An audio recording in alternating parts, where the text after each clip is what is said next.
Hello and welcome to another episode of Finders Keepers, the podcast that helps you find the best keepers for your keeper and dynasty leagues.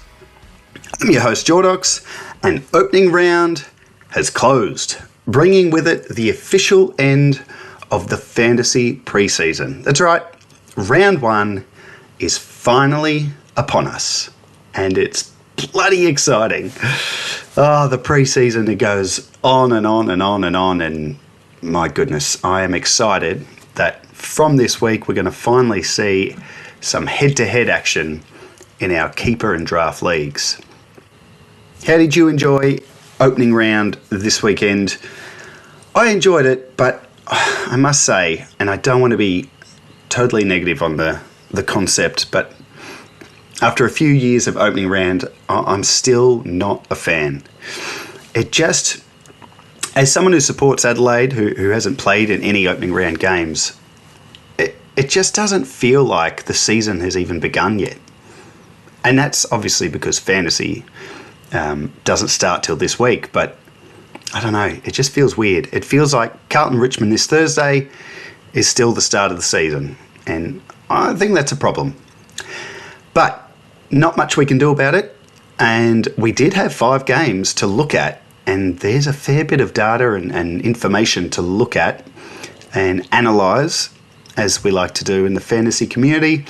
We also like to react, somewhat overreact to results and players' scores and roles and the trends we see, and I enjoy taking a breath at the end of it all and just having a look at what is real and what is something we'll just keep an eye on as round one commences.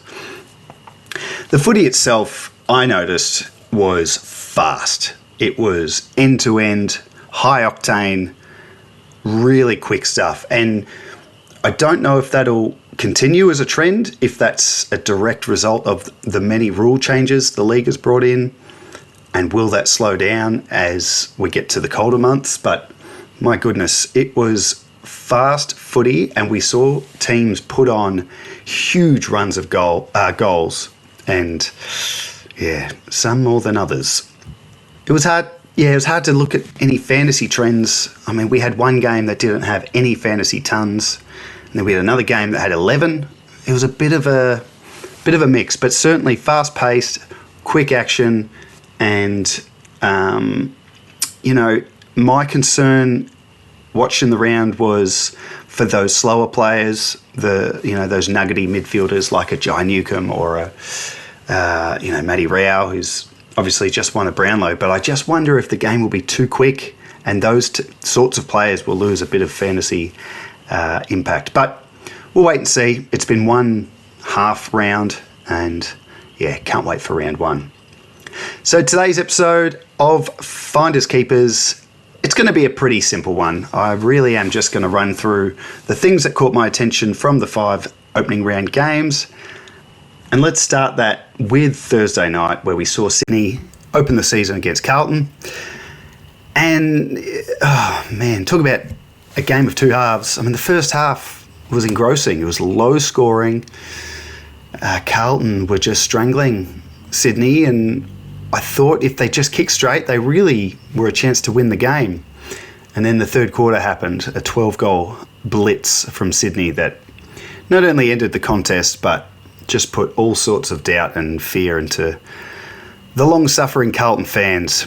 And I feel for them, but, I choose to look at the first half for Carlton, and there were positives there.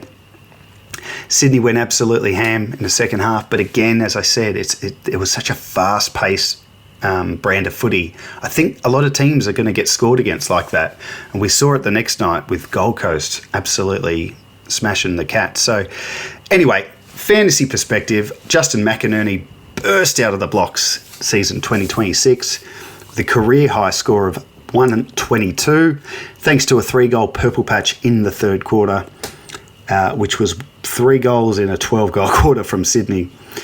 So with his big score, I did think, was it a role change? Is this something different for him this year? But he had 34% of the centre ball ups, we'll call them, centre ball up attendances. Let's get that right. Centre ball up attendances, CBAs. 34% he had, and he had a similar amount, around 5 times last season. So it's something he does from time to time. So I'm not expecting his role to change. I think he's just, potentially just getting better.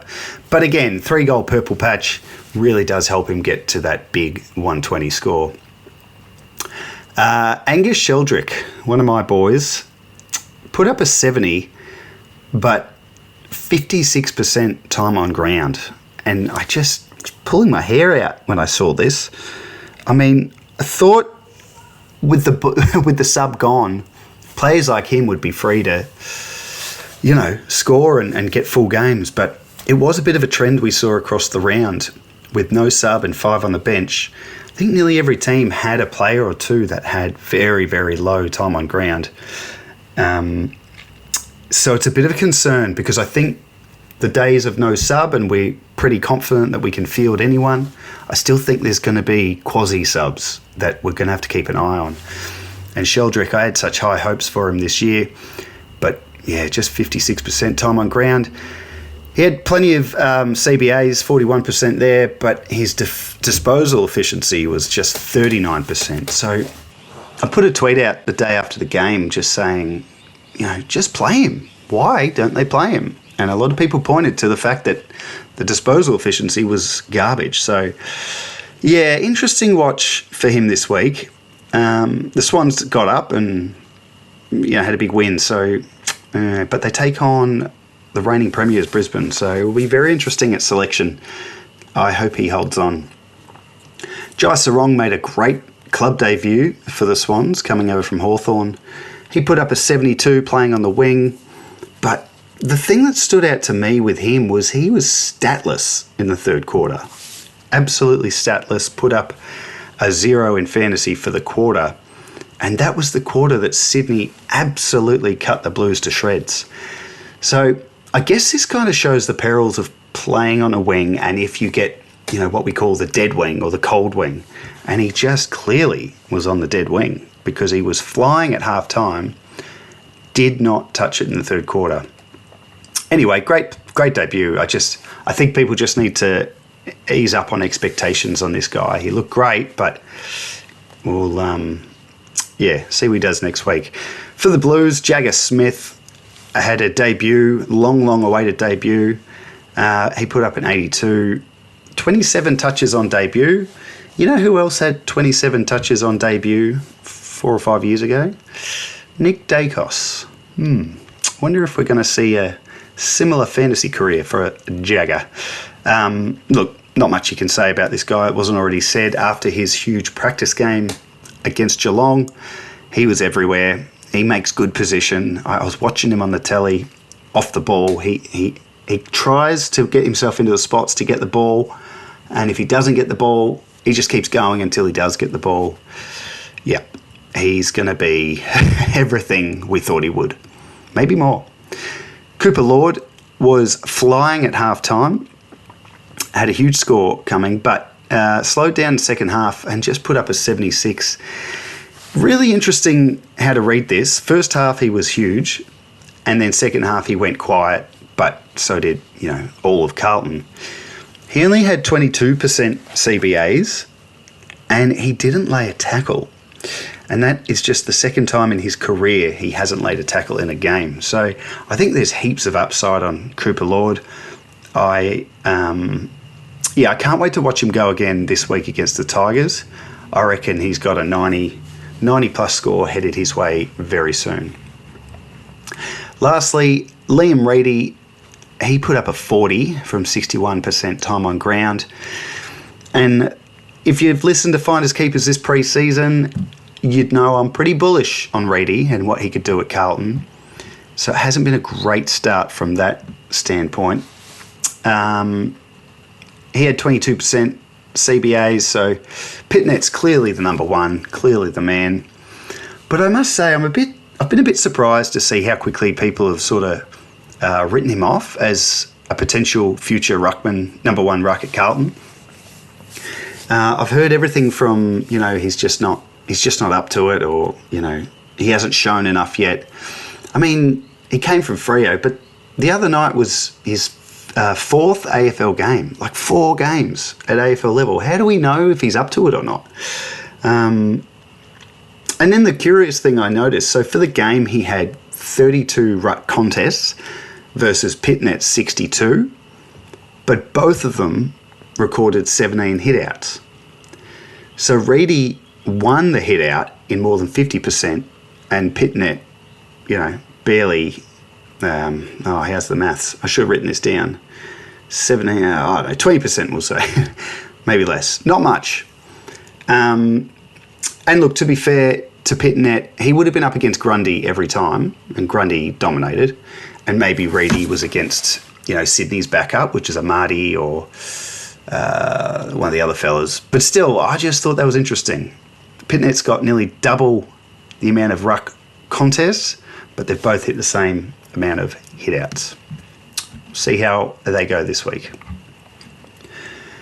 Friday night, Gold Coast and Geelong, and Gold Coast with, Christian Petrarca absolutely dominating on debut for them.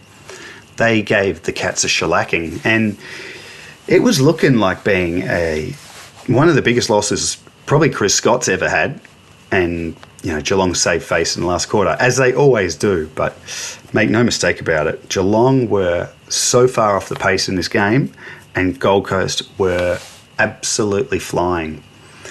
And no one showed that more in the first quarter than Bailey Humphrey, who kicked, I think he kicked maybe 3 goals in the first quarter, but he put up 86 as a fantasy score. He kicked 4 goals too. And he was fantastic. Like, it was really great seeing him, just after the off-season where it looked like he wanted to leave. But I also think maybe we just calmed down a touch on his potential for this year.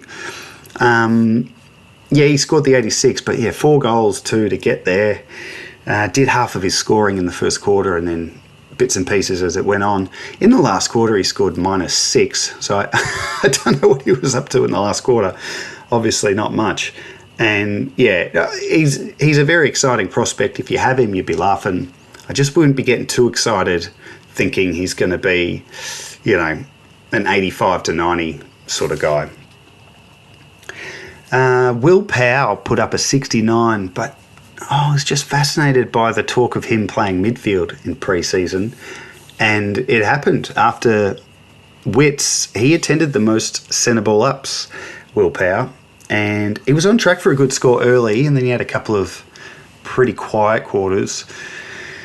Alex Davies had a stack of CBAs too, so it's interesting who drops out when Matty Rowell returns. Is it Davies who drops out, or do they put Powell back to where he was? I thought he looked pretty good. I didn't notice him a great deal, but he was doing a lot of grunt work, Powell. And really interested to see what he does in that role in his next game. Prized pick Zeke Hewland made his debut for the Suns, and again, I was surprised to see some people a little critical of this debut. I mean, we get really... we've been so blessed with kids that debut and are just fantasy jets from the get-go.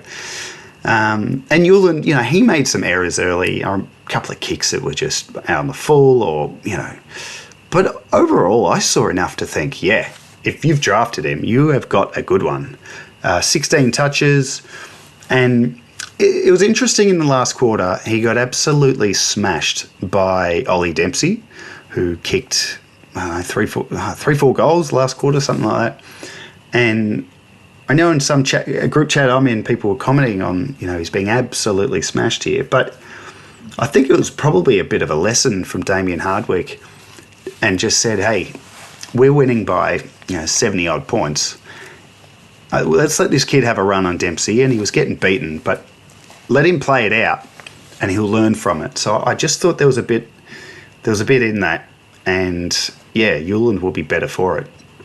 For the Cats, Tanner Bruhn continued with that halfback role we saw in pre-season, and it was excellent to watch him run around and just absolutely chase the pill. 31 touches, which included 22 kicks, and he only took 1 kick in, and I'm pretty invested in Bruin. I've got him in a few leagues, so I was really hoping he scored well. I watched him take his kick in, and you know when your player's taking a kick in and they don't look like they're going to run out of the square. They're just standing still. And I don't know about you, but I sit there and go, oi, don't you just kick it. Get out of the square, get that +3. And he didn't. He just kicked it. So no +3. And I thought, that's really not what we want to see. And then off he went, sprinted for the handball receive for the 1-2. So he got his +3. But Bruni, just step outside the square next time. So he put up a 98. And yeah, tick, tick, tick. Everything you wanted to see from him, we did. Connor O'Sullivan put up a 73, and he had a really quiet third quarter, but it was a good spread of points. And I reckon he's the sort of guy that could go up a bit this year in terms of maybe up to a 70, 75 average. And I like the look of him in this game. I think he did some nice things. And yeah, I really think this could be the start of a nice little step-up year for him. And Connor O'Sullivan is probably not necessarily someone many would have considered at this point of his career, but don't be surprised if he gets up and is sort of on a par with like what Zach Guthrie does. GWS and Hawthorn played on Saturday twilight footy, and this was the only game of opening round I didn't see any of it. I really did just track it, the stats live, and then read plenty about it afterwards. And it was a bit of a strange game in terms of fantasy. I mean, neither side registered a ton. Now, that doesn't surprise me with Hawthorn. They're a pretty low-scoring fantasy side in recent times. But the Giants, who won the game, was very surprising, particularly with some of the players' scores at three-quarter time. There were a bunch of players that could have gone and hit the ton, but the last quarter must have just been all Hawthorn, and I think it was a pretty hot, humid sort of conditions. So, yeah, maybe a lot of players just got tired, and the last quarter was just a bit of a let's just play it to the siren sort of thing. But with that in mind, the good scores need to be looked at, and Joe Fonte was supreme and very exciting because this is a guy I've liked for a while and very much was on my breakout contender list this year. And if this game is to go by, I am spot on. But there's a couple of little caveats with his score, and I guess we've got to look at that. He put up a 90. I think he was he had a massive second quarter. Massive second quarter, which did coincide with when Lachie Ash was on the bench with what was some sort of hamstring injury that he did recover from. But it's hard to ignore that when Lachie Ash went off, Joe Fonte got very involved. And it looked like it was a lot of +6s, a lot of kick-to-kick in the back line sort of thing. He took 9 marks. I think only one of them was contested. So that sort of makes sense, the idea of the kick-to-kick back there. Anyway, hard to know what to make of it, but it is exciting. And I'm expecting him to step up this year. I think 90 could probably end up being one of his best scores of the year. So I guess in terms of expectations, we can just dampen them slightly, but couldn't have started any better. Steve Cornelio, he's a bit of a forgotten man this pre-season. Everything I've read on him in pre-season is he's training the house down. He's as fit as he's looked in years. He's injury-free, and he'll be playing midfield. Now, that second part didn't happen in this game.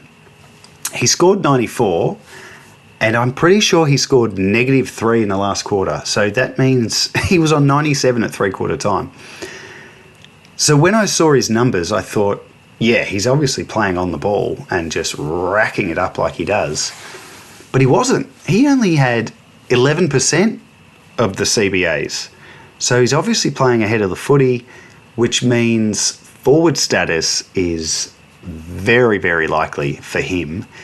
And yeah, what a great pick in your draft if you picked him up late off the scrap heap, because that forward status and the ability to score, well, it could have been a ton without playing full-time midfield, is pretty cool. Jake Riccardi, he scored 95, kicked 3 goals, but his score was, great score, but it was a continuation of what he did in the preseason game where he looked really good. And it's kind of twice now I've thought, we might need to take him seriously as an option. He's got the forward ruck status, and he appears to be the backup to Briggs, and he's playing really well forward to centre, kicking goals. So he's an interesting guy. I think I liked him maybe last year before, and then fell off.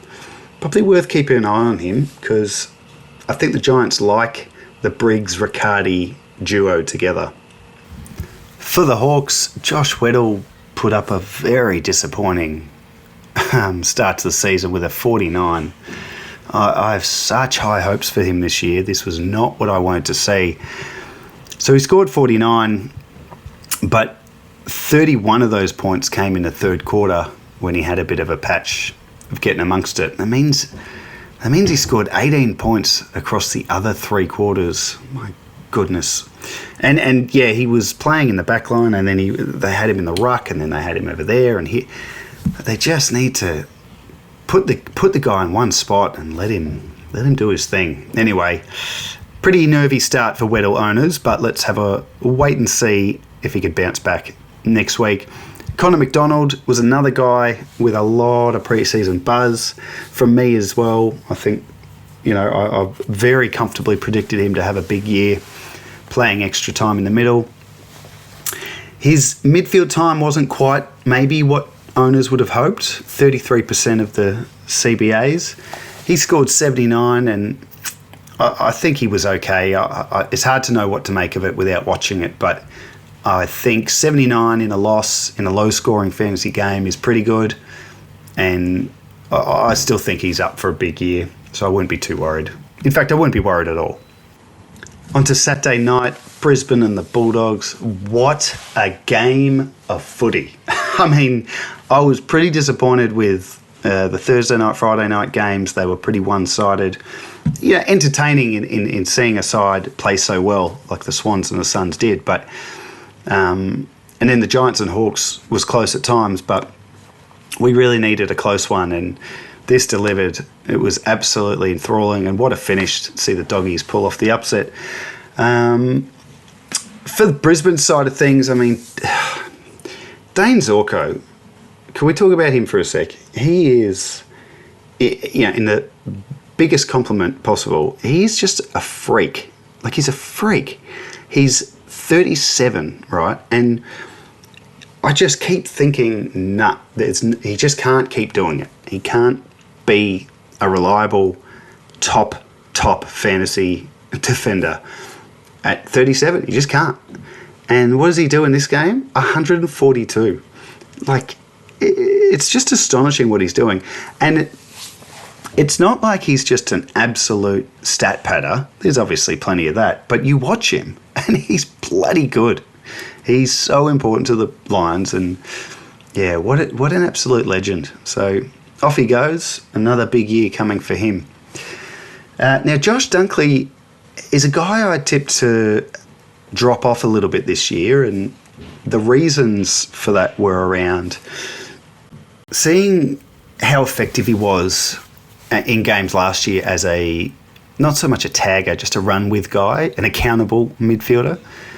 And, yeah, he did a really good job at times last year, and that affected his scoring because his job just wasn't to find the footy. His job was to just impact the gun that he was playing on. And he put up a 79 in this game, and it was exactly that. He ran with Bontempelli, did a pretty reasonable job. Bontempelli ended up going forward and kicked a few goals. That's the superstar that Bont is. You can't really stop him. But Dunkley certainly quelled him in the midfield, and it affected his score. Will be an interesting watch next week because Sydney, they've got some pretty good mids at the minute. I'm not sure who he could go with. Maybe Heaney, actually. Yeah, he wouldn't go with Goulden or Warner. I think Dunkley will run with Heaney, and it'll be interesting to see if he can... I think the only way he gets to a ton is if he tackles and lays 8 tackles or more. Interesting watch. Kai Lohmann looked lively, and he's a great little player, isn't he? And he's had injuries, and I've always wondered, can he become a fantasy guy? And I reckon he can still. He put up an 84 in this game, kicked a couple of goals in the third quarter, and I don't know. It's hard to explain. I'm trying to think of a player that he reminds me of, because he doesn't just sit forward. He gets up the ground, gets involved in the physical side, the hard stuff, and he's a pretty good forward too.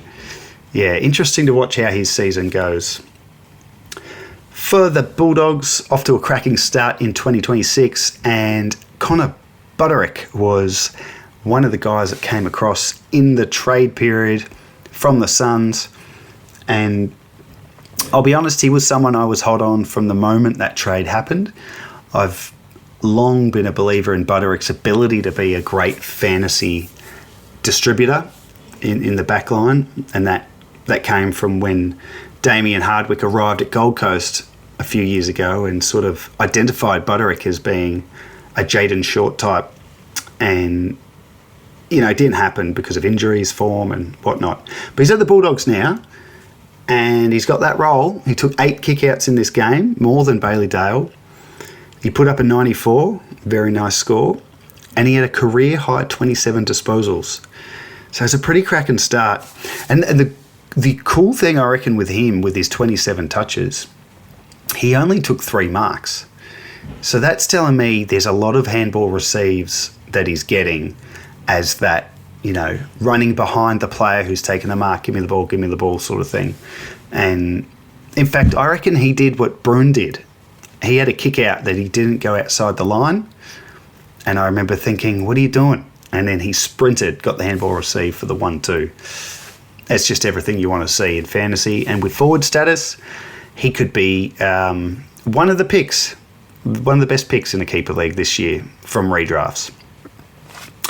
They had a couple of debutants, the Bulldogs, Lockie Jakes and Michael Selwood. And both of them were just fantastic. I mean, I was pinching myself watching Lockie Jakes. Some of the things he did, to think this kid is playing his first ever AFL game at the Gabba in opening round against the reigning premiers, the composure he showed in that back line, it was phenomenal. It was an incredible debut. And he scored 76. He's a very exciting prospect. I imagine he'd be pretty hot off of the free agency pool already, but if he's still sitting in your leagues, my goodness, go and grab him. Michael Selwood was, similar. He scored 61, a bit of a different role, but he was a lot more harder, I thought, a more physical sort of player. And yeah, just 2 guys who've debuted and just will be playing in that side for the time being, which is, pretty exciting. And I guess interesting to see, because Bailey Dale had a quiet game and he had an interrupted preseason, as we know. Just interesting to see his output this year, if there's a little bit less reliance of him with a Lockie Jakes and a Connor Buderick. Bit of a watch there, I reckon. Now, Bailey Williams was the other sort of guy that caught my attention in this game. He looked better than I've seen him. He must have had a really big off-season, pre-season. And he's got that defender status this year, which is very handy. Put up 103 in this game, playing just on the wing. Kicked 1 goal 4 too. So, could have been an even bigger score. Now, if you saw this game and you saw the goal he kicked, I reckon I'm not alone in saying I think for the first time ever we're going to have the goal of the year kicked in opening round, because I just don't know how anyone beats that goal. It was just brilliant. So if you haven't seen it, you know what I'm talking about. Jump online, Google it, whatever, YouTube, wherever it'll be. What a goal. Absolutely awesome to see. And then St Kilda and Collingwood finished off opening round on the Sunday night. And I watched bits and pieces of this game, but I'll be honest, I was at the Coaches Panel Live event, which was a lot of fun. So thank you to everyone who came down and had a drink and watched the game with us afterwards. It was a really fun night. So I didn't watch the game as closely as I would have liked. And Yeah, it looked like a good game. Looks like St Kilda should have won it. I know they dominated the inside 50s, didn't take their chances, and Collingwood, Collingwood are Collingwood. Even if you think this is the year they start to drop off a bit, they've got such a good coach, and they've got those experienced guys that just get it done. And they got it done, and this was a huge scoring fantasy game. 11 tons in total. I think 7 of them came from Collingwood. Yeah, that's right. Collingwood dominated possessions. The uncontested possessions. They played a very kick mark, chippy in the back line, sort of extremely fantasy friendly game plan. So it was quite interesting to see that, because Collingwood under McRae haven't been very fantasy friendly. If you think back to Collingwood under Nathan Buckley, there were plenty of players you wanted. But recent years, they haven't really had any that dominate our fantasy teams. And if they're shifting to this different game plan, you got to get some stocks in Collingwood players. Now, the other interesting thing from a team point of view, before I look at some individuals, Collingwood had 12 different players attend centre ball ups. 12.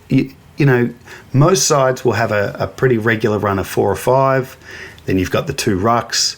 And there may be a handful of dudes that pop in here and there. They had 12 players in at the centre ball up. It was quite the split, and hard to get a read on everyone's roles because it was so mixed. But to St Kilda, Marcus Windhager, man, he's looking good. He is looking good. He's got this half-back role as well as the midfield role, and he crushed it in the preseason game, and he went huge here again with a 116. Very exciting if you've got your hands on Windhager in your league. Not only because we're really going to see him go to the next level with his scoring, but if this role sticks, he could pick up defender status as well. Speaking of which, Jack Carroll, the former Blue, in his second season now at St Kilda, he's a guy I really didn't know a lot about, but I kept hearing all pre-season he's playing and he's got that half-back role. And it was interesting to see if it happened in opening round. And I think some St Kilda fans were a little bemused that he got the spot ahead of Liam Stocker, who was an emergency. And, Saints fans, how did you feel he played in this game? He had the half-back role. He had 16 touches, 8 marks, scored a 78. Fantasy-wise, looks good to me, but not sure how he went exactly on the night. And it feels like he's one poor game away from being out and replaced by Liam Stocker. Rowan Marshall. Oh, boy. This was painful for Rowan Marshall owners. I was very bullish that he could still have a big year, even averaging 90 plus, and pick up forward status and be, completely fine. He went off with concussion, but I think it was the third quarter, and he was not involved. He had 6 touches, no marks, scored 28 points, and he's now likely to miss, I guess, their next game with concussion. So Rowan Marshall owners, I don't know, don't fret. Just give it some time. I think it'll come good. If you don't have Rowan Marshall, though, I would look at who does in your league and go for him. Try and get a trade done, because his value now is so low, because this was such a disheartening performance. If you had high hopes of him being okay in that ruck share role, playing forward, go after him in your league. Offer up a trade, see if you can get him for a bargain. On to Collingwood now, and as I said, it was a fantasy clinic. There were points everywhere, some huge scores, none bigger than the Dacos brothers, of course, Josh and Nick, putting up 141 and 136 respectively. What a way to start the season. And Josh with that defender status. Oh, my goodness. That is fantastic. So between the two of them, 77 disposals and 20 marks, if you don't mind. Not really much to say other than, Nick Dacos, no surprises. I guess Josh Dacos, this could be the difference between him being a pretty reliable 90 guy as a defender to being well over a ton. If this Collingwood game plan is chip mark, very interesting. And Dan Houston, what a return for the Port Adelaide version of him. He didn't get near it in his first year in the black and white. But I did talk about him in my Defender Rankings episode, and I talked about how sometimes when an established player, a fantasy gun, changes clubs, there can be a down year while they get used to the new club and their role and their new teammates and the new ground they play on. There's so many things, and Houston had such a poor season last year, but he exploded with a 120 on the back of 28 disposals and 11 marks. And all we've heard out of Collingwood is we just want to put the ball in his hands and we want him to demand the footy more than he did last year. So someone would have grabbed Houston, I reckon, in a draft. Like a good chance he would have been delisted last year by whoever had him. And I think Houston's back, baby, big time. Lastly, for the Pies, oh no, I got two more. But second lastly for the Pies, Scott Pendlebury. Now, I talked about Dane Zorko earlier, about guys that, I see and I just think with the age, it's just not possible that they can keep going. Have a listen to the numbers that Pendlebury did in this game, because they used him as that sort of sub, quasi-sub, because he only had 55% time on ground. 55% time on ground for a return of 26 disposals, 8 marks. I think I saw 5 goal assists and recorded 101 fantasy points. 101 from 55% TOG. I mean, that is just out of this world efficient. And I just don't know what to say about him anymore. I can't recommend him. Like, go get this dude that's nearly 40. But look what he's doing. He's a freak. Him and Zorko, unreal. And then lastly for the Pies, Harry Perryman with an 80. He's another guy like Dan Houston who came across last year and really didn't set the world on fire. In fact, he extinguished the world last year, some of his scores. But an 80, playing on ball and doing a really good job tagging Nazai Wanganeen-Miller, who had a very poor game, at least in fantasy sense he did. He'd score in the 70s, and I think he ended up playing forward, then he was half back, and he just couldn't shake the tag. But it's just big for Perryman. He had plenty of midfield minutes playing that role, and I guess like everyone at Collingwood, he got involved and scored pretty well. Last year I did my 5 best waiver pickups for every episode, meaning, a player that's on the scrap heap you should target every week. And I will continue to do that this year. I've got 5 names this week, but I wanted to ask, it's interesting to hear what people do in their leagues. So I wish I'd thought of this before opening round began, but I wish I put all the leagues I manage, put all the players that played in opening round onto waivers. It's something you can do on the Keeper Fantasy app. You can do almost anything with that thing. It's bloody good for a commissioner to have all those options for his league or her league. But I wish I'd done that, because there's players who popped on the weekend in these opening round games that you could just go and grab for free. Like, just boom, done. He's mine now. And I don't know if that's fair for everyone in the league, because some people aren't watching the game and they don't see it. Don't know. Interested to hear what the community what the vibe is. I think next year I'll be putting these guys on waivers. But these 5 names are players with very low ownership who did show something on the weekend, and I think if you are looking to jump on anyone, these are the guys I'd target. And the first one is Kai Lohmann, popped with an 84. He's not going to do that every week, but yeah, I like the look of him. He's owned by 41% of Keeper and Dynasty leagues on the Keeper Fantasy platform. Jai Clark for Geelong. He scored 38 from 50 odd % time on ground. So he was kind of like the Geelong sub, and I don't know, he kicked a nice raking goal. I think there's a spot for him playing halfback and midfield, and maybe he can sort of take the Jack Bowes role, that because was he playing? I don't think he played, but yeah, I just think there's a spot for him, Clark, in the 23, and I think he's going to be a very good player. And yeah, 43% ownership is still very low. I reckon he's worth grabbing. Jack Carroll for St Kilda, he's 78 playing halfback. He's owned in 40% of leagues. A bit of a question mark on his role. Does he keep his spot? But if he does, he picks up defender status in a few weeks, or whenever the DPPs happen, and becomes a pretty handy player. Joe Fonte, his ownership was at 37% before opening round. It's now at 56% after that wonderful 90 on the weekend. 56% still very low. I reckon he's worth grabbing if he's available, definitely.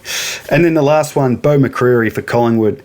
He put up a 68, kicked a couple of goals, nice goals too. But he had midfield time, 38% centre ball up attendances.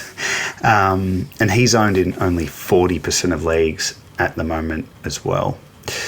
So there's 5 names I reckon you should grab based on what we saw in opening round. But I guess with that, just be careful. This is a mistake I make often in Keeper, is I'll do my redraft, I'll use my picks, I'll get my new players in, and then I just sort of get itchy fingers and twitchy fingers and pull the trigger and drop players because, that guy did well in pre-season game, or, look what he did in opening round. So I absolutely recommend these 5 players, but I guess my advice is just be careful who you're letting go and why you're letting them go. If you're delisting someone who you drafted just a few weeks ago and there's no real reason to give up on them yet, just be careful, because I've done it in the past where I've drafted someone, dropped them before round 1, and then of course my instincts were correct when I drafted him. He now plays for someone else and is doing well. So just a word of warning, be careful at this time of year, and go well. It's here, guys, round 1. I cannot wait for Richmond and Carlton, and our fantasy season can begin. And that, of course, brings an end to the Finders Keepers pre-season. And I thank you very much for joining me this pre-season and the special guests I've had in getting you ready for another big year of Keeper and Dynasty action. I hope you've enjoyed it. I hope you're enjoying the podcast. And if you are, please make sure you like and subscribe wherever you're listening. Drop a 5-star review as well. That would be really helpful.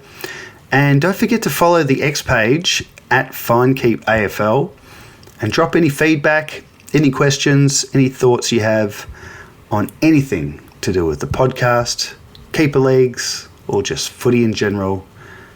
One of my favourite things about doing this podcast is when I hear from listeners who write in with their thoughts and we have a conversation. It's just what it's all about. So do that, and hey, enjoy round 1. I hope your footy team wins, and I hope you have a great start to your keeper, dynasty and draft leagues, and all the preseason work will be worth it with a big round 1 W. Join me next week. I will be here as always to review and go through the things that caught my attention in round 1 of the 2026 AFL season. I'll see you then, and in the meantime, I'm Jordox, this has been Finders Keepers, and until next time, keep on keeping on.